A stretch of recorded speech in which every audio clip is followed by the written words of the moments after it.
જય શ્રી કૃષ્ણ, હર હર મહાદેવ. ભાઈ 9:10 વાગ્યા છે ને ભાઈ, આપણે ઉઠીને હવે ક્લાસ તૈયાર થઈ ગયા છે ને આજનું જમવાનું છે ભાઈ. હવે કેટલા ટાઈમ પછી આજે છે ને આપણે લગભગ 2 મહિના થઈ જાય ફાફડી નથી ખાધી, તો આજે છે ને આપણે ફાફડી ખાવાનો વિચાર કરી નાખ્યો. ગાડી ઘણો ટાઈમ થઈ ગયો કે નહીં ફાફડી નથી ખાધી એને, કારણ કે એમાં શું છે આપણે ઘરે હમણાં સેવ બનાવી નાખેલી હોય, તો આજે એમ થઈ ગયું વળી તીખી અને મોળી ફાફડી મિક્સમાં લઈ આવ્યા છીએ. બસ કલાક સાથે છે ચા. ચાલો બાકી જમી લઈએ. જીયનભાઈ ગયા છે નાહવા માટે. નીવાબેનને હમણાં પરીક્ષા દેવા એક્ઝામ દેવા જવાનું છે ટ્યુશનમાં. સવારનો ટાઈમ છે બપોર પછીનો 4 થી 7 છે. લ્યો કાંઈ વાંધો નહીં ભાઈ, 4 થી 7 છે. અમારા અડગામડામાં બેઠક જ જવું સવારનો ટાઈમ હોત ને તો બપોર પછી.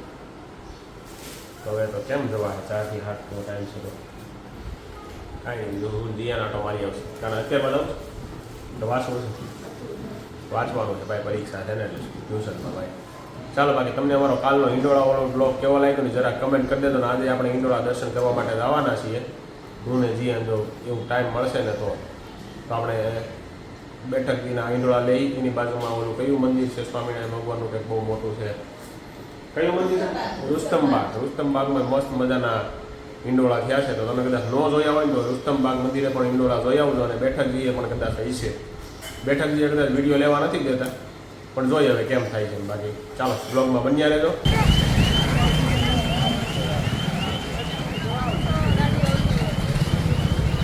ચાલો ભાઈ, તો આપણે પહોંચી ગયા છીએ રુસ્તમબાગ સ્વામિનારાયણના મંદિરે ઈંડોળા દર્શન કરવા માટે. તો તમને હે ને બ્લોગમાં અંત સુધી બન્યા રહેજો. અને તમને આજનો બ્લોગ કેવો લાગ્યો જરાક કમેન્ટ કરી દેજો અને જોવાનું ચૂકશો નહીં.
પ્રદર્શનમાં આપણે છે ને ગુફાની અંદર આવી ગયા છીએ ભાઈ. આગળ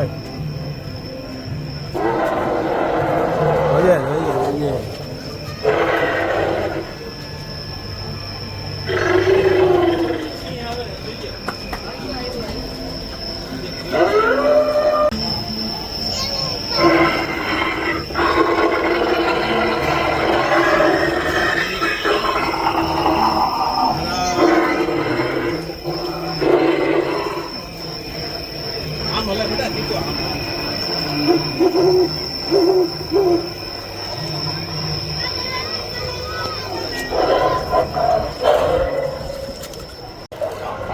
ભાઈ હિંડોળા દર્શનની સાથે સાથે નાનું એવું અંદર પ્રદર્શન પણ હતું. એ જોઈને આપણે બહાર નીકળી ગયા છીએ અને ભાઈ અહીંયા જો સ્વામિનારાયણ ભગવાનને જો હાથી સૂંઢથી પાણી ચડાવી રહ્યો છે. જોરદાર મસ્ત દિવ્ય પ્રદર્શન તથા હિંડોળા દર્શન છે ભાઈ. જય સ્વામિનારાયણ ભગવાન જો માણકી કોળી માટે બેઠા છે.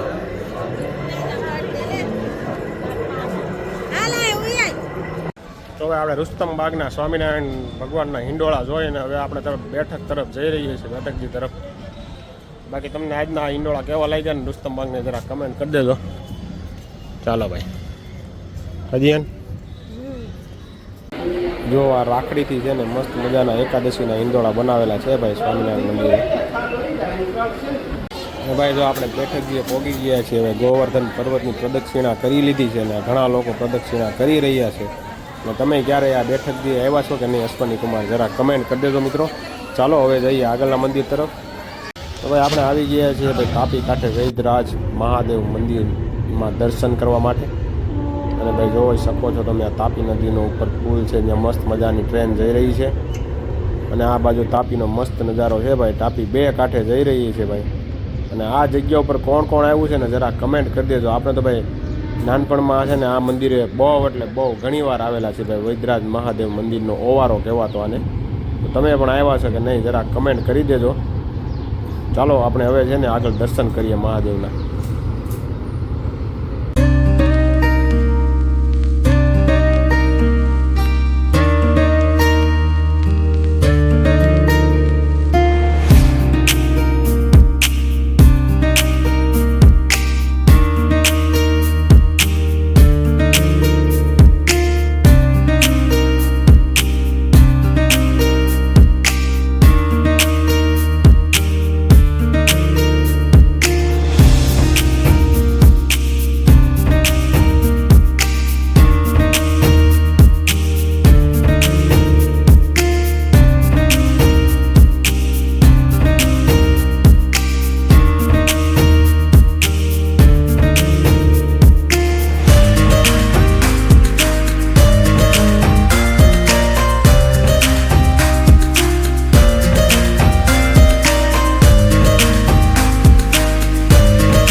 કેટલી બધી ગાયો ગાડી જો અહીંયા બહુ ગાયું છે કે નહીં? બધી જો તાજી માજી ગાયો બધી. લઈ લે દિયા નાલ. તો ભાઈ આપણે 3 પાનના વડે આવી ગયા છે પણ અહીંયા શૂટિંગ ઉતારવાની મનાઈ છે. તો આપણે થોડુંક શૂટિંગ લઈને હવે આપણે વિડીયો બંધ કરી દઈશું. ચાલો બાકી તમે પણ દર્શન કરી લો સીતારામ લક્ષ્મણજીના.